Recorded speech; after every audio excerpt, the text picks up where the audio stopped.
Why don't we get started? And I may need to administratively add some folks as they arrive in, but thank you so much for joining us today.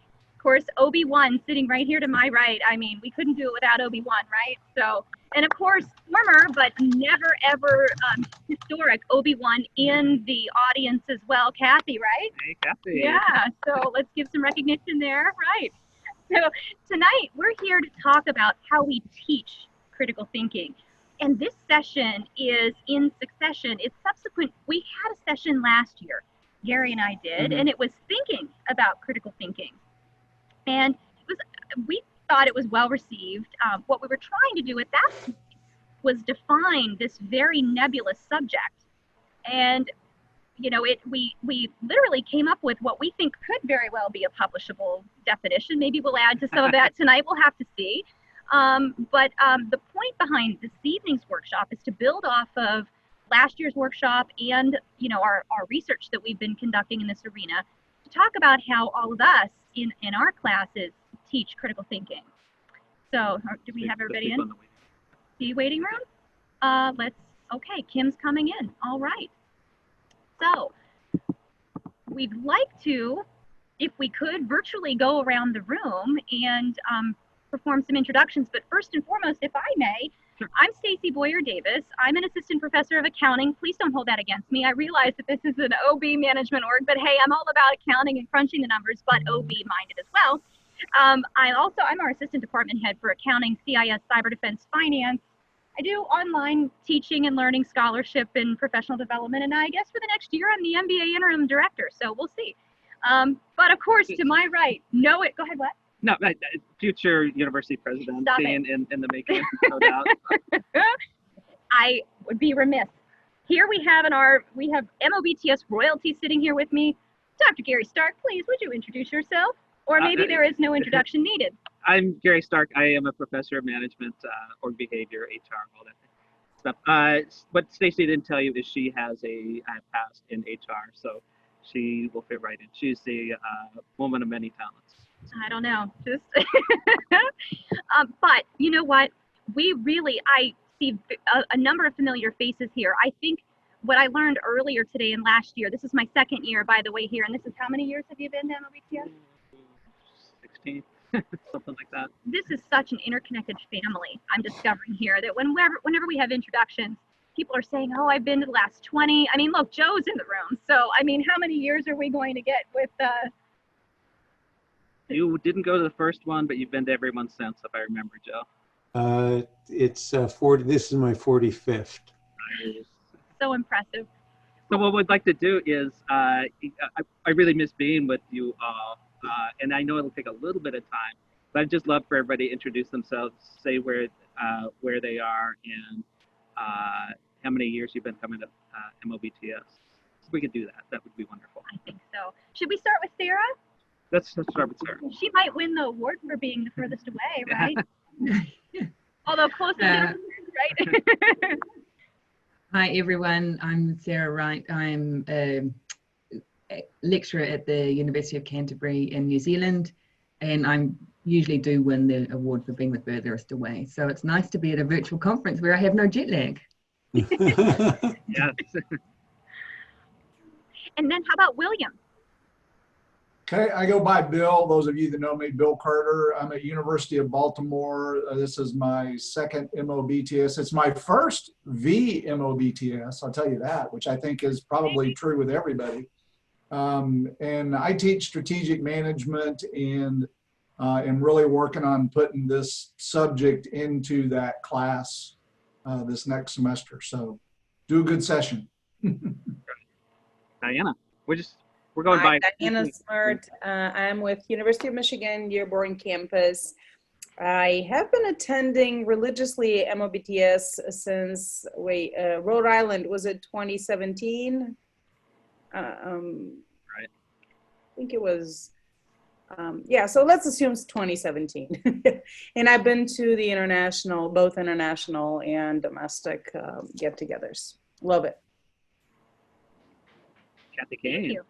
I'm Kathy Kane. I'm Professor Emeritus University of San Francisco, but still teaching part-time. And this is my 30th OBTC, my second MOBT. Yes. Kathy is my immediate predecessor as OB1. Yeah. Trying to fill big shoes here. You're filling them great, Gary. High heels and all. Joseph, It's recorded. Sorry. former president. I am also emeritus from LaSalle University, where I taught for 40 years. So I started coming to the conference when I was still a doctoral student, and I'm still interested in coming. Thank you. Kathy, Lovelace? Hi, I'm Kathy Lovelace. I'm at Menlo College, a professor of management. My first conference was in 1991, so I've known Joe probably better than I know Kathy, but I've known Joe for that 30 years. I haven't always attended every year, but it's in my blood. And I just want to note, I mean, that first conference, I was only like 10 years old, so just, I want to help you guys out there. Jason? It's Merowitz. Hi, I'm Jason Myrowitz, Northern Arizona University, but I'm sheltering in San Francisco, and this makes my 6th conference, but still feels like the first time. Thank you. How about Carl? Carl Oliver. I'm a senior lecturer at Loyola Marymount University. This is my second conference, and they're not consecutive. They're separated by some years. Thank you. Leanne? Hi, I'm Leanne Piggott, and this is my first MOBTS, but I did go to the international one in Christchurch earlier in the year. It was the last time we were allowed out of the country. My backdrop is to remind everyone that those of us in the Southern Hemisphere are in winter at the moment, so trees have no leaves. And I'm the second most furthest away because Sydney is where I hail from. I'm from the University of New South Wales in Sydney, and I'm in the Centre for Social Impact in the Business School. Excellent. Thank you. Fernando? Hi, everybody. I'm Fernando Vargas from James Madison University in Virginia, and I wish I were either in Christchurch or Sydney today instead. Yeah. Thank you. Julie? Hi, everybody. I'm Julie Seidel. I'm with Colorado Mesa University in Grand Junction, Colorado. I teach OB, and this is my 4th MOBTS. Excellent. Let's see. Bruce? Hi, I'm Bruce Payton from Menlo College. I teach a variety of things on creativity, sustainable business, design thinking, that sort of thing. And I'm a gray-haired rookie for this conference. And you and Kathy Lovelace are right next to each other on our screen, so that's pretty cool. Nice. Oh, how about Terry? Hi, I'm Terry. This is my first conference here. I teach a breadth of things, strategy and a leadership and organizational culture course, which is closest, I think, to this conference. I had a presentation yesterday. I teach innovation management, project management, new product development, a bunch of stuff like that. Thank you. Pooja? Hi, I am a second-year doctoral student at Case Western Reserve University. MOBTS was the first conference that I ever attended last year, and I found home there, and I'm attending the next one. I hope to continue attending all of them. Yeah, and I teach this fall, so this is really helpful. Great. Keep going. Janet?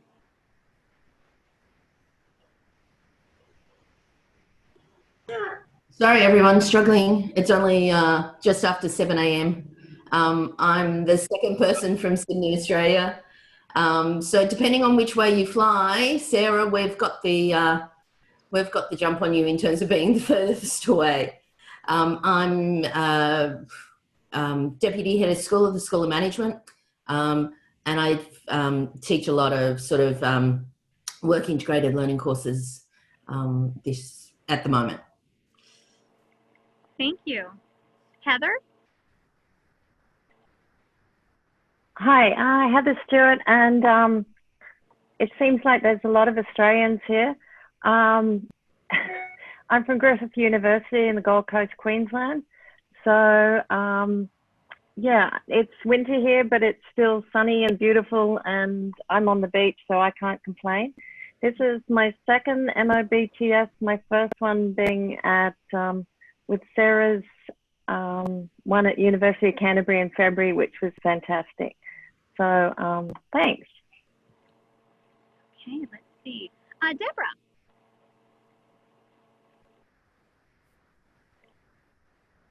I'm now unmuted.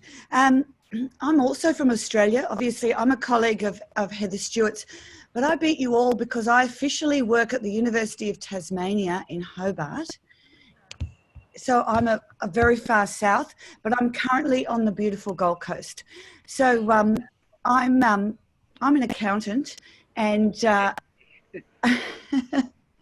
and I'm the head of discipline of accounting at the University of Tasmania. And but I'm doing some work with Heather, so on leadership in higher education. So we have a session tomorrow. So we'd love to see you all there. Nice to meet you. And this is my first MOBT, although I did that paper with Heather that she presented at the beginning of the year. Welcome. Olabenga?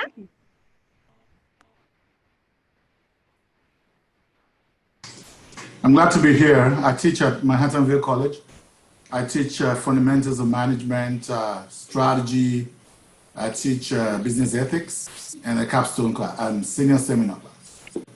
So this is my first MOBTS. I was part of the EEI, Early Educator Institute, and it was a great time on Saturday. Very good. Thank you. Thank you. Yamuna?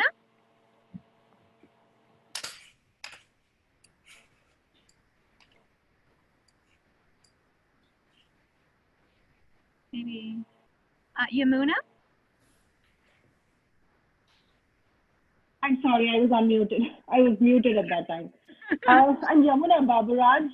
I'm attending MOBTS for the second year, and I teach strategy, IB management foundations at Widener University. Very good. Welcome. And how about Yang?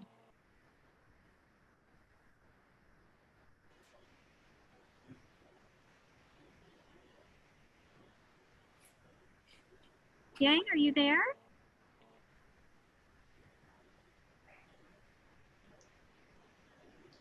Okay. Well, I think we have just a wonderful group here assembled, don't we? This is going to be, we'll have such wonderful interactions. Most of the workshop actually is just that. It's going to be a collective discussion amongst ourselves. We'll have breakout groups. We're going to talk about how we teach critical thinking and ways that we can strategize perhaps to improve the impact that we have in that realm. So Gary is going to start us off with a brief history of our work in this arena. Gary? Yeah, so we're co-chairs actually of the NMU College of Business's Assessment Committee. And we do, well, she does a great job at it. I do an okay job at it. But we've always been troubled by our measures of critical thinking. And I mean, it's kind of funny that the AACSB let us get away with that definition, but it was basically, if I recall correctly, it was a finance problem. There's basically apply the formula. We got frustrated with that, and we started searching for better ways of assessing critical thinking. Then we realized, well, we don't really even have a definition. Let's look up some definitions. 30 articles later, we figure we know a thing or two about it. Let's have a session about it. So last year, we explored the topic of critical thinking. It's a tough thing to get your head around and nail down a definition. So that's the history. We did come up with some, yeah, it's actually people rarely define it. The definitions are nebulous. And there's some debate about the generalizability. There's an argument whether critical thinking is content specific. Critical thinking for accounting may be different than for management, for example, versus a generalizable. So we've kind of tended towards the generalizable critical thinking. So we'll throw a couple of definitions at you. Well, actually, Stacy's going to talk about, we can run through these pretty quickly. We will, and we just have a brief bullet point list of what the literature says critical thinking, and of course our practice, states critical thinking is or isn't. And we're looking first at what it is not. Critical thinking is not the rote mimicking of others or just agreeing with others. Of course, we know it's beyond that in terms of evaluation, synthesis, and so forth. But there shouldn't be, of course, a bias in only one way of thinking or against or for. Drawing conclusions, of course, too quickly, denying fault in one's own thinking, or placing weight on insignificant details. And by the way, we'll provide this slide deck to all of you after this presentation so you have it, because we have aligned literature with some imagery, which we find really important in our presentations. And of course, some of it has a bit of a comical twist. However, it really does Stacy spent a lot of time on the comics, so she's very proud and she wants to share that work with you. But what it is, it's the antithesis of what we just talked about, what it isn't. We question the thinking of others. We embrace perhaps the thinking of others, or we argue the thinking of others, emulate it. We have an intellectual humility where we're willing to be wrong. That's a very important aspect of being able to critical think.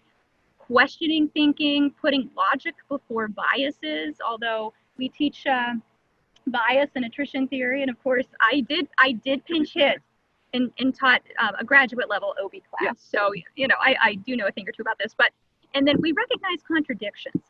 Okay, so we just wanted to kind of get our palettes moving in the right direction, so we can really have an engaging conversation here about what critical thinking is and how we do it. Now Gary would like to reveal one of his favorite definitions in the literature of critical thinking, and I need to move the slides out of the people out of the way. So I do like this one quite a lot, and Brookfield's done a lot of work in this area. Identify assumptions, inform your thoughts and actions, checking the assumptions for accuracy and validity, view ideas and actions from alternative perspectives, and take informed actions.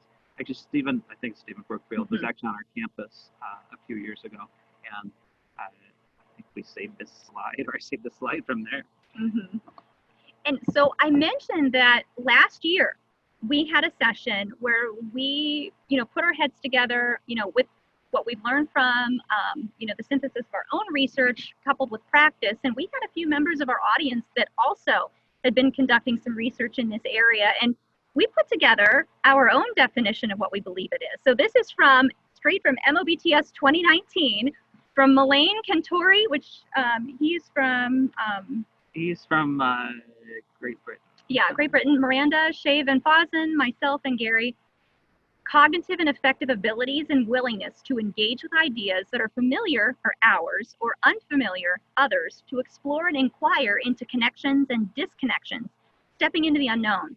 It's an opportunity for creativity that enables judgments and effective, helpful decision-making across a variety of contexts. And we just talked about meta-thought, levels, deepness, and enacting as much as activity and process enables. So that was what we came up with. It's a bit wordy and kind of choppy. We're still working on it, but this was what we came up with last year. And Gary wanted to bring some history from... Yeah, and actually, I have to the tip of the hat to Rita Shea Van Fossen for bringing this one up. I don't think she's with us this summer, but so going way back to Sir Francis Bacon, 1604. For myself, I found that I was fitted for nothing so well as for the study of truth, as having a mind nimble and versatile enough to catch the resemblances of things, and at the same time steady enough to fix and distinguish the subtler differences, as being gifted by nature with the desire to seek, patience to doubt, fondness to meditate, slowness to assert, readiness to consider, carefulness to dispose and set in order, and as being a man that neither affects what is new nor admires what is old, and that hates every kind of imposture. That's much more poetic than our kind of messy definition. We're no Sir Francis Bacon's. Okay, so that was just, walking through our history, what we believe it is or isn't, what we've come up with from the literature as far as definitions are concerned in our own. Now, did we have a chat come through? Sorry, as you're presenting and you're also monitoring, sometimes that can Oh. The bacon quote just caused undergraduate heads to explode. Thank you, Bill. That's great, Bill. Very true.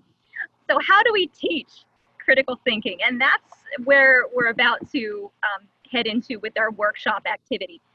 We would like for all of us to spend at least 15 minutes talking about, given these definitions that we presented, how we teach it, strategies perhaps that we could perhaps maybe even improve what we do from that way from a professional development standpoint, but we at least want to get a baseline of what we are all doing in our classes and just have a really engaging conversation about that. So I'd like to use, and do you want to add anything to that of what we're going to do, the deliverables of the workshop? Right. Yeah, so we'll put you in breakout sessions for, I think, 15 minutes. 15 minutes. Mm-hmm. And then we're going to have a think, pair, share, and the groups will come back and report what it is that collectively they do in their classes to teach critical thinking. Then we're going to have robust conversation. We want to debate perhaps some of these things, or just agree collectively. But anyway, we have lots of conversation to have. It'll randomly assign you to some groups, as you know. So are we ready to get started and talk about how we teach critical thinking? All right, I will stop sharing for a moment. Bear with me here as I now break out rooms, and we have how many now? Oh, we're up to 24. This is great, including the two of us, so I know. So I think maybe that would be sufficient for, let's say, 5 rooms. What do you think? Sure. 5 rooms. All right, are we ready? Off we go, teleporting into our breakout rooms. I'm gonna get it. Yes, so we made a point of, I think there was 2 other critical thinking type sessions at MLBTS this year. So we made a point of going to those. And one that I found, there was 2 particularly interesting ones, but I really like this. It's a fairly simple idea. And we all do various cases, maybe small cases, large cases, problems in class. Oh, thank you, Diana, for sharing. But in this case, what you do is you have groups create a narrative from at least 2 different points of view. And I don't know if anybody was in that session. Of us, I don't know. But so I thought that was pretty neat what they did. So in this case, it was an individual who worked for a very conservative bank and showed up the first day wearing an earring and was immediately fired. And so what you had to do, what the group had to do is create a narrative. So basically you had to speak for the employee, and then somebody else had to speak for the employer. And then if you want to make up more roles, if you want to speak for the judge, if you want to speak for the public or something like that. But in the course of the group doing that, of course, you're taking different viewpoints. And that's part of the critical think. I think that fits in with Sir Francis Bacon's definition. So that's one I found interesting. Another idea that came up was, and now I'm starting to wonder, I'm trying to remember who was in that session. maybe this is going to be shared from another group if other people are in that session. But using debates, but in those debates, force them to anticipate the other side's arguments. So some of the same sort of idea. Different session came up with, this was from drawing out critical conversations. And basically it was just that, you were drawing, give them a topic and make them draw it. A lot of times, especially in management and business, trying to think of a polite way to say this, but I'm not sure our students think that deeply. They're pretty instrumental in their thinking, but you give them a topic and have them draw it. And in fact, this one was just that the prompt was last semester, and this was my drawing. These are all the motions I went through. But just drawing, you, without realizing it, you draw on some inner things that you might, and then by drawing them, it brings those things to the surface. So I thought that was pretty neat. I have some other ideas here too, but I'd like to hear some more of yours. Although I think we still have time. Yeah. Okay. Mm-hmm. You know, can I share one thing? I find that, of course, we still have a good 10 minutes. Oh, okay. Yeah.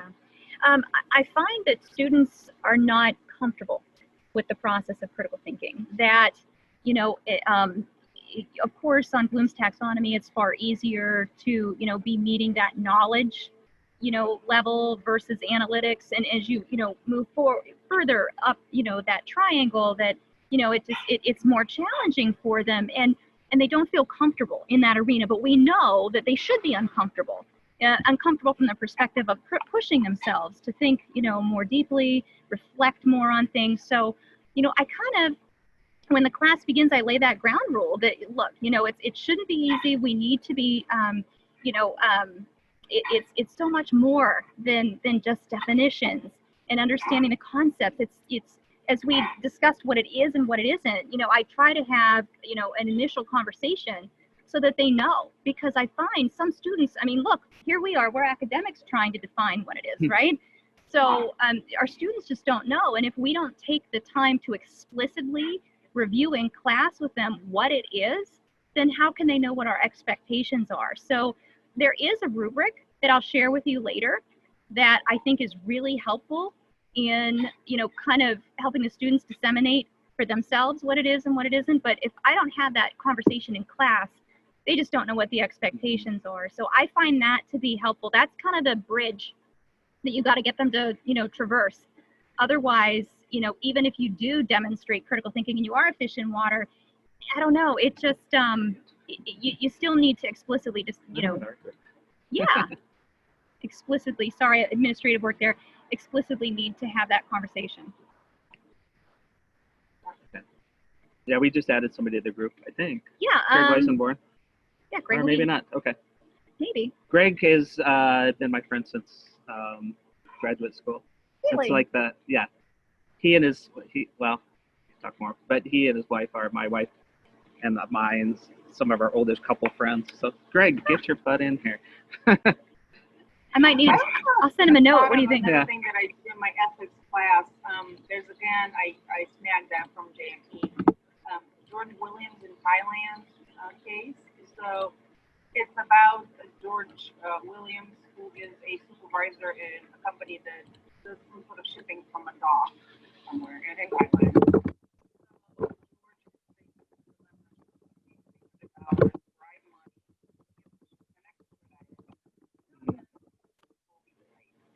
So students read the case, and then I asked them to think through 5 or 6 ethical approaches, lenses.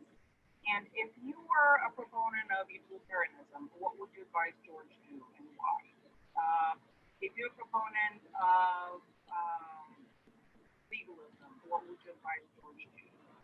So, and we have a class discussion. We talk about what legalism is and what are the, you know, the assumptions and what would George then be advised to do. Then we discuss utilitarianism and what is that, and what would George be if he were a proponent or you were a proponent of something right there, what would you then do?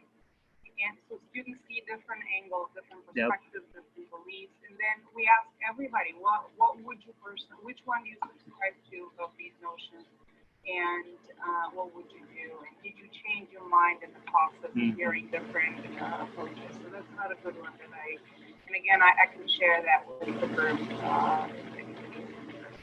Yeah, thanks. Thank you. Again, that idea of forcing you to take a different perspective, I like that. And of course they argue, can you teach me ethics? No, I can't. You're ethical, you're not. But I can give you information, and at least the tools to realize that people are different, and what you judge as highly unethical may not be viewed as such by the other person, just because they subscribe to a different perspective, view, lens, or just idea altogether. Hey, let's put Greg on the spot. Hi, Greg. Need to unmute. Is your office always that messy, or did John get in there and mess everything up? Say that again? Is your office always that messy, or did John get up? Did John get in there and mess everything up? Because Charlene dominates our bandwidth at home, and John had a piano lesson at 5 in 30 minutes, and he was practicing and was loud, so I ran. I was just telling them that you and Charlene are Anna and mine's oldest couple friends, probably. So. And you've known Charlene for since high school, even though we went to different high schools. Yep. Yep. Technically. So. Anyway, so how do you teach the critical thinking? So I wanted to think about it more than think about how I teach it.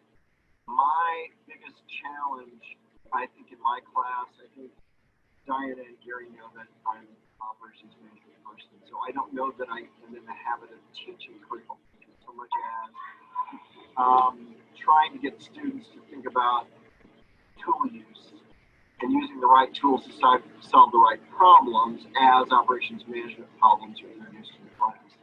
So I don't want to sound like I'm passing the buck, but most of the time, students have developed some good or bad habits prior to my class when they have me as juniors or seniors. But with that in mind, I'm looking for new ideas it's not difficult to identify students that have challenges in the first month of class that could use a little extra help, but I often don't know exactly where to send them. They're they're reading word problems, dramatically selecting the wrong tool, or just picking up. I give them an equation of, a sheet of equations to pick from. I don't make them memorize equations. They've got a calculator and a list of equations on exams, but they just have a challenge. So again, which one to use? And it's either that they're not studying, they're not working homework problems, they're not engaged in the class, they don't find other students to study with, or fundamentally they've done poorly in an accounting class or a finance class before they, or never have used that much math. There are management students who took managerial finance and stats and then haven't had a math class, applied math class in a year and a half or two. They just haven't. So I was just, I'm looking for ideas for how to introduce critical thinking. I don't have that as a learning outcome necessarily of my course, but I rely on others who presumably might have already worked through one that thing, challenge. and by the way, Greg, tell me where you're from. We did this earlier. Where are you from, or what school are you at, and how many MOBTSs have you been to? I'm wearing my t-shirt from my first one. Also Diana's first one, Providence College. What? That was also Diana's first one. Yes. That's right. So Gary talked me into attending because I was stepping down from being a department chair and I needed some right brain activities. And let's see, so I'm originally from the Kansas City area. I met Gary at Kansas State University. Never have worked with him really. Nope. I spent some time, I worked for 2 years full time at St. Pete College down in Clearwater, and then I've been here at Fort Hays State University in Hays, Kansas since, what year was John born? 0506. 2006. So this will be my 15th year of coming at Fort Hays State. Is this going to kick us out of the? No, I'm going to. I'll go ahead and. But you know what, Greg? May I say something? You brought up such a great point. When it comes to critical thinking, you have to have that baseline knowledge to be able to connect the dots from one area to other, or be able to interpret or analyze or dispute or argue or whatever. And if you don't have the prerequisite knowledge, coming into your ops management class, the accounting, that math, that, finance, those other fundamentals, then how are you able to critically think? So it isn't sometimes teaching the techniques on critical thinking, although that's important too, but it's also having that baseline knowledge from which to be able to critically think. So we kind of have those two paralleling areas that, if we... It's funny that you mentioned that. That's the exercise that we just went through at 3 o'clock with 2 of my colleagues. We presented on something we were calling a mountaineering exercise, where there's taking account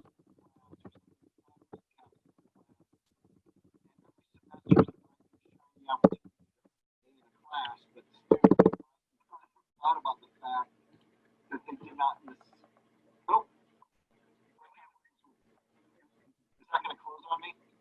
Well, in 52 seconds. All they're gonna say is, well, you know, it's not a problem that I got a C in stats or a C in managerial finance. I should be able to earn an A in your class if I just work hard.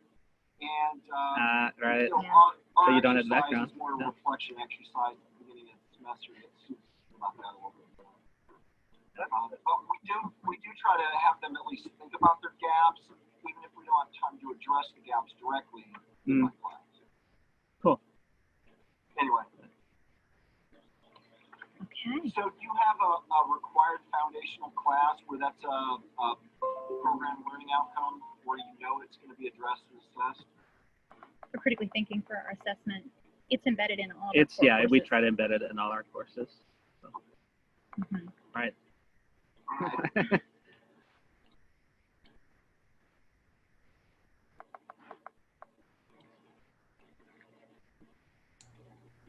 All right.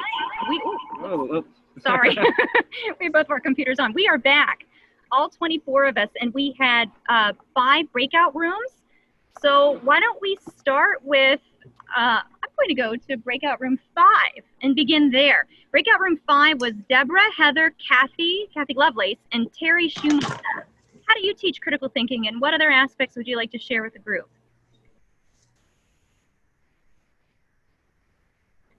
I'll say that one of our topics was we go to comedy. We have a Stephen Colbert clip or something where he takes the news and then he really flips it over and takes a completely different slant on it to make it funny. And so if you do improv, if you had your students doing a little improv in theater, that'd force them into it. But watching others do it, and the students watch these things anyhow. And I actually record some things online, but I edit them down. I don't have them watch a whole show, which might be 30 minutes. I have them watch a 2 or 3 minute clip or something, which is focused on one thing, and then you can ask about that. We also do it with some simulations too.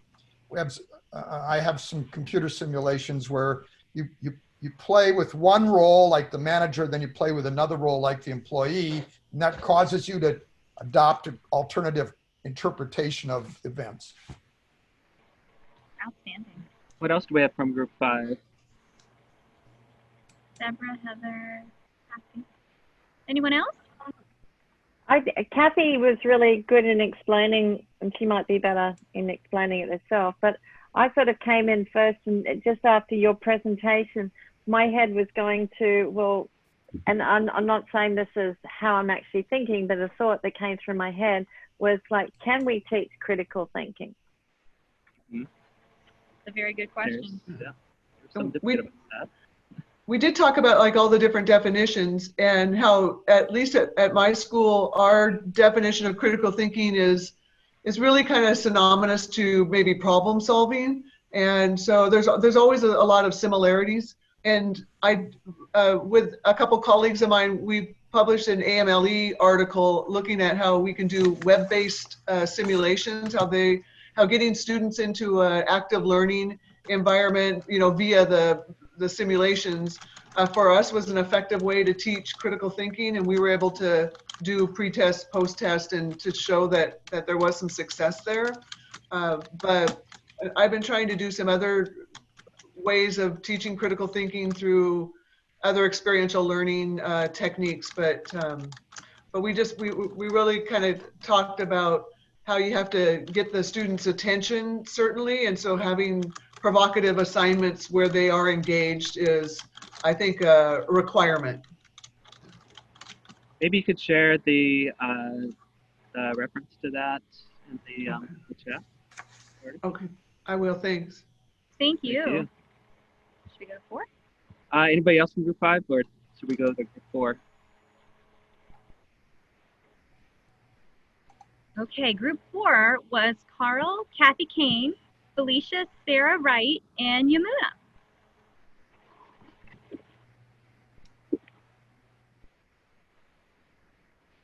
So Felicia, I wonder, Felicia, why don't you say what we talked about? So I know myself and Sarah, we both were in group 4 with Kathy and a few others, but Sarah and I were the I would say the two who felt like we weren't really teaching critical thinking in our courses, and we both said we were kind of here to try to figure out the strategy to do so. But in talking, we kind of realized that we might, because we're critical thinkers, inherently be imparting that information on our students, but trying to really provide a structure for that can be a little bit challenging, but bringing in different resources to help guide students along through the process. So that's what we really talked about, and Kathy provided some insight into the use of dialogue to help with critical thinking, and she referenced the study at MIT, and I believe David Boom, who's done research on dialogue. So I'm definitely looking into those resources to help.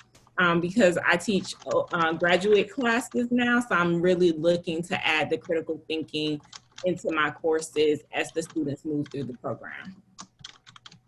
And one of the things we talked about last year, the idea of critical thinking, is teaching is just really a separate topic, or do you integrate critical thinking into, I wouldn't say everything you do, but here's an exercise in chapter 1, here's an exercise in chapter 3 that has an objective, but within that, besides teaching something about organizational citizenship behavior, besides that, there's some critical thinking involved. So there's ways you can do it either way, teach it as a separate topic or integrate it into other things. So, well, I was saying that I asked the students actually before I introduced dialogue to them, what is critical thinking? What do you think critical thinking is? And I say, and don't say it's about critiquing things, because it isn't. And so then they start answering that question. And interestingly enough, they pretty much get to the bones of it among themselves. They can answer that question. Not everybody has a full answer, but they have some notion of what critical thinking is. Then I introduce them to the guidelines for dialogue, and then we just jump into dialogue. And then afterwards, as we're debriefing dialogue, we're looking at how that helped us be better critical thinkers. Going to the definitions that you were working with, pretty much similar to the guidelines for dialogue. Thank you. Anyone else? Breakout room 4. Shall we move to 3? Let's move to breakout room 3. Fernando, Janice, Julie, Pooja, and Bill.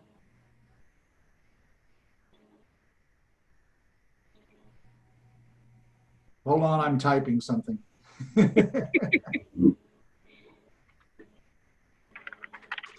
I'll just kind of chime in, and the other folks in my group can add on just some keynotes that I had. We talked about information literacy, which is really important, especially this day and age. And I coined a little phrase that I really liked and wrote down, and I'm going to use it in my class. We need skeptics, not sheep. So skepticism, is an inherent part, I think, of critical thinking, that you don't just take things on face value or what other people say or what other people are doing. I think some themes that we covered too is that, and part of it relates to some of the things that I'm using in my class, is people rarely stop and think about thinking. And this might have been what you guys talked about last year. And so I think it helps to give the students a perspective on how do you think? How do human beings think? What are different ways? Daniel Kahneman talks about system 1, system 2 thinking. So get them to think about thinking. That critical thinking is a perspective. It's just developing a habit of good judgment and skepticism and how you approach the world. There are certain methods you can use, specific techniques of analysis and critical thinking, and there are at times different processes so it's all of those things. It's not just becoming smart, it's not following some rote pattern, it's not just being creative, it's doing all of these things and having all of those in a toolkit. Outstanding. Anybody else want to report from group 3?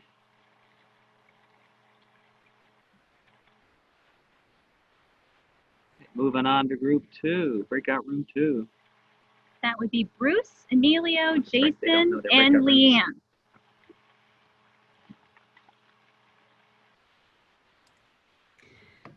Leanne. We had different approaches to teaching critical thinking in our group, a more structured approach and a less structured approach. Thinking about the more structured approach, a couple of the key themes that came out of that is within the debate of how to teach critical thinking, or even the question, can you teach critical thinking? I think the view of the group was that it's more effective to it can be taught, and it's more effective to teach it within context.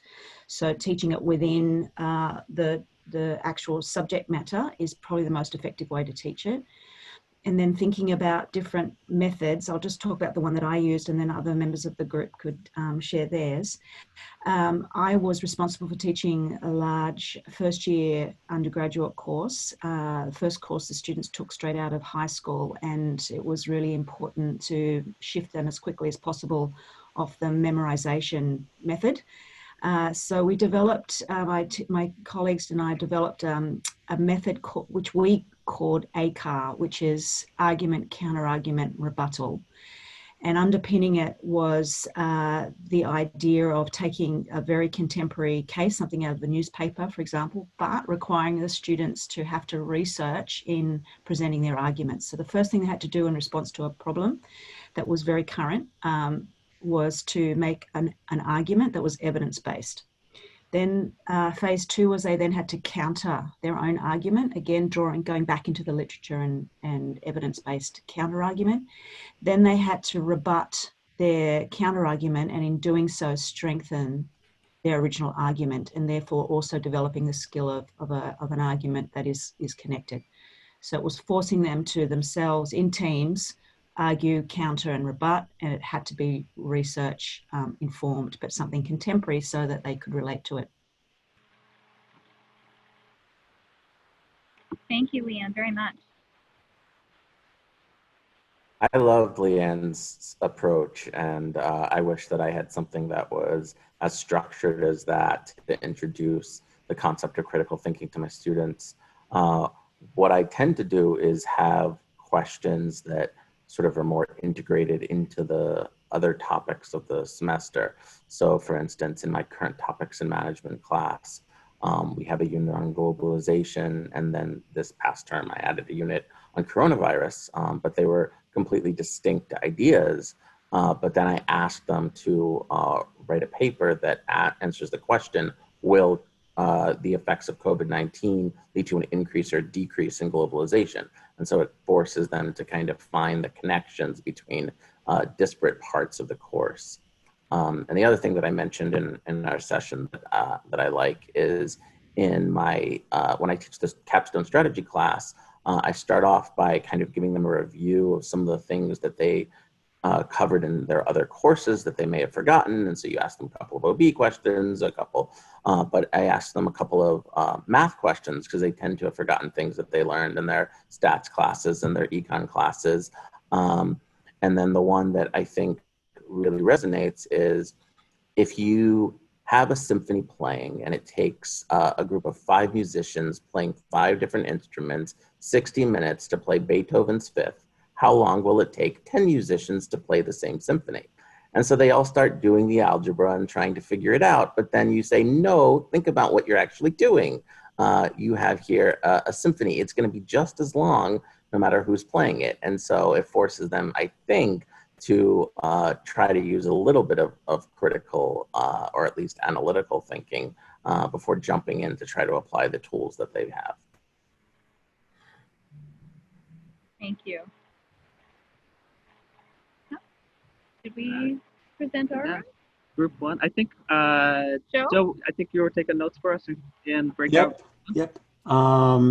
We have a couple, we talked a lot about exercises, and actually Diana was nice enough to find a couple of them and posted them in the chat as PDFs. So you can take those. I'll very quickly talk about those. And then I have kind of a summary statement I'll make. One exercise was what's happening in your neighborhood And basically people have to share information and listen to what others say to find out what the common themes were. Another person talked about thinking about a strategy course and having to break that down into that a way to handle issues in there was to make it up kind of a problem-solving method. There was a case about a male employee who comes to work the first day and he's wearing an earring and was immediately fired, and then asked the person to take the perspective of the employee, the manager, HR, a bunch of others. I found that idea of multiple perspectives to run through a number of the things that we talked about. Diana also talked about a case called George Williams, where there's a question about whether you should pay a bribe, and forces the students into several different perspectives. Analyze this case from this perspective, analyze it from this perspective, before actually asking them to make a choice. So you're thinking about the case through 4 or 5 different lenses. That idea of taking multiple perspectives on a case, or defining it and then redefining it. Someone mentioned the idea of a debate where you started out with your side of the debate, but then you had to take some time and try to figure out what the other side was going to say in the debate. Think about gaps in perspective. Seemed to be a really interesting idea for critical thinking. And so we present to you a couple of exercises to use they're in the chat. Thank you very much, Joe. Gary?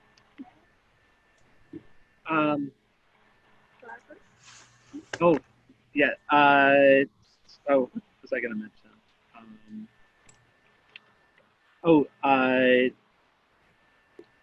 This is one of those things where you just sort of introduce it sort of naturally into any topic. And I find I end up doing this. And this is to create a sense of disequilibrium. So some of you know and are fans of, and I am, the Make It Stick book. And one of the things they suggest in that book is generation. And generation is the idea of solving a problem really before you know, before you've been taught about it.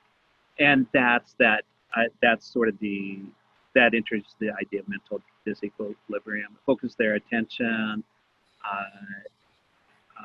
They'll have perspective that when they look, they may have a different perspective, but when they gain everybody else's perspective, they remember that they were wrong. If there's a right, wrong answer, and that is helpful to remember. I think part of critical thinking is there's a big humility there. And I think sometimes that's something we're lacking. Oh, sorry, somebody just told me I'm hard to hear. So yeah, this concept of humility, when in a subtle way, introduce them to other ideas, subtly maybe get them to change their mind. And that's the concept of mental disequilibrium. And then they start to see, they naturally critically think as their group solves the problem.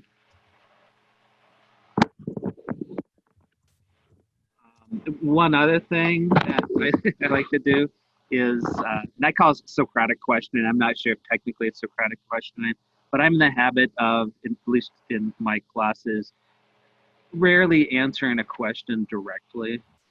Student will ask me a question, and I'll say, well, what do you think? And they'll give me an answer, and I'll say, well, let me take this segment of the answer. Let me push you on that. What makes you think that? So, which I think is pretty close to the concept of Socratic question. But if you can avoid those direct answers, then they have to do a lot of the work themselves. So just a couple more things. So our session is scheduled to go to 6 o'clock. I know that Brandon, I don't know if he's spying on us or listening in, but he tends to, he won't shut us down for another couple minutes. But I wondered if there was any questions. And I know you, well, probably for a lot of you, it's dinner time or breakfast in New Zealand.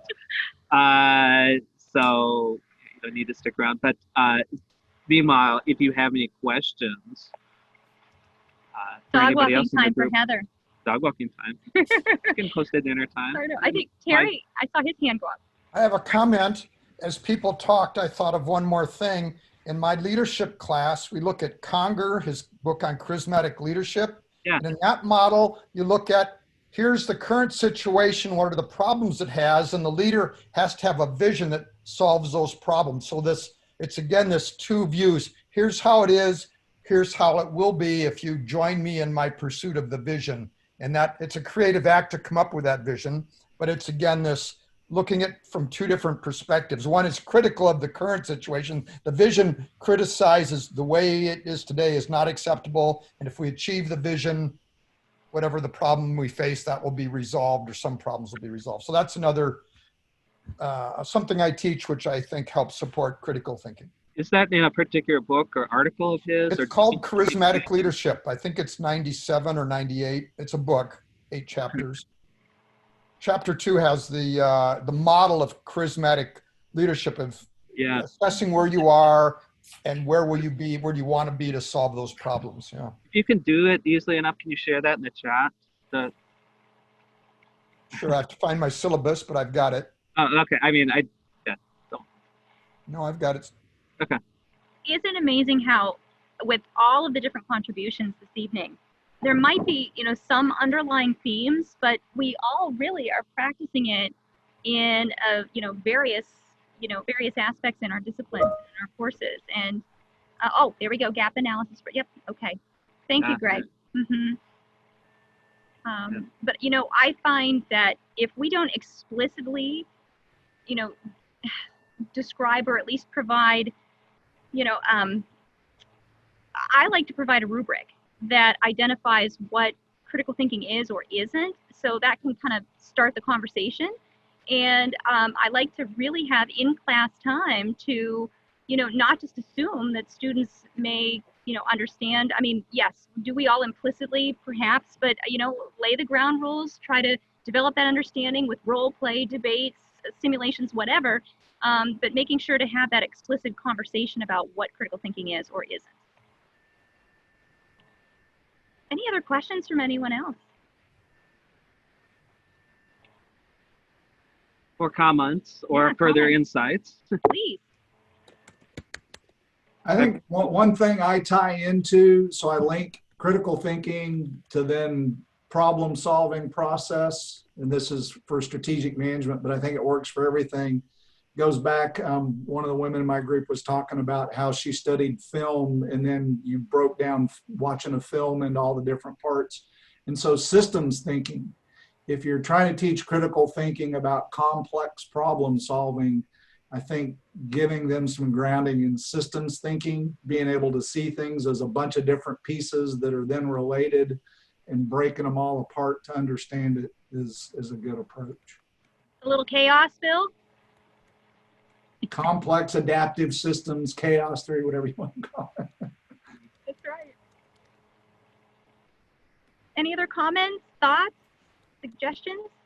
Just building on what Bill just said, it would be great if we could find accessible approaches to systems thinking, because there's lots of technical stuff out there, but none of it stuff that my students can read and use. That might be an area where we could all contribute. But there's why don't you contribute, or why don't you propose that session for 2021 at Cal Public? Bruce, what subject do you teach? What would you use that for?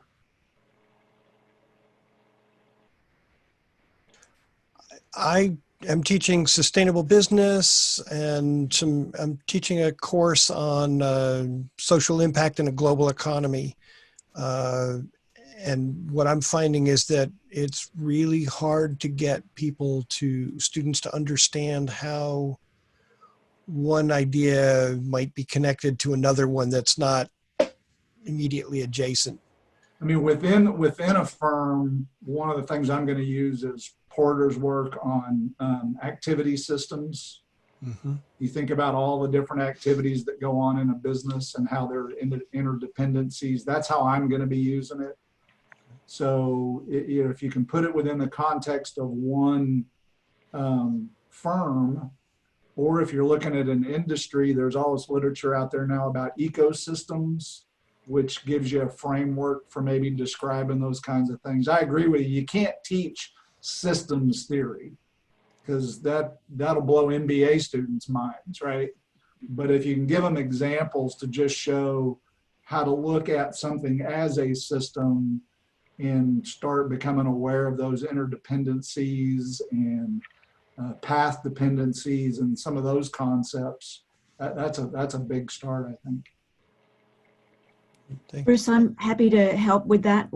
I'm from the Centre for Social Impact in the business school, and we teach social impact, and the entire pedagogy that we work with is about systems change, underpinned by systems thinking. And especially for our big undergraduate flagship course, which is called Creating Social Change, we teach system thinking in a way that basically builds a toolkit. So we've developed some little films and some readings and exercises. So would love to run a session with you on that next year. Okay, wonderful. Thanks. Okay. I know what session I'm going to next summer. I was going to contribute that I've done, for business ethics, I've done systems approach to resolving ethics problems. There's a published article, you can Google it. The Wolf Situation, I think, is the title of it. Thanks, Carl. Thank you, Carl. Well, and thank you to everyone who joined us this evening for this session. We very much appreciate this discussion on this nebulous topic and how we can try to wrap our arms around it and teach it in a way that is probably even more nebulous sometimes for our students. So we very much appreciate your time this evening, and our email addresses are provided in the slides. Feel free, you know how to get a hold of Gary, but my email it's there as well, and I'm more than happy to answer any questions, share the slide deck, just to have a conversation with you about this topic because we find it to be so very interesting. And probably we'll have another session next year. I'm not sure what it would be. Last year was thinking, this year's teaching. Maybe next year assessing. I don't know. Could be. Mm-hmm. Yeah, we just get so many great ideas. Like this is 2 years in a row, so I'd like to keep this going. And if any of you are interested in joining us, please let us know. Thank you. Thanks so much, everyone.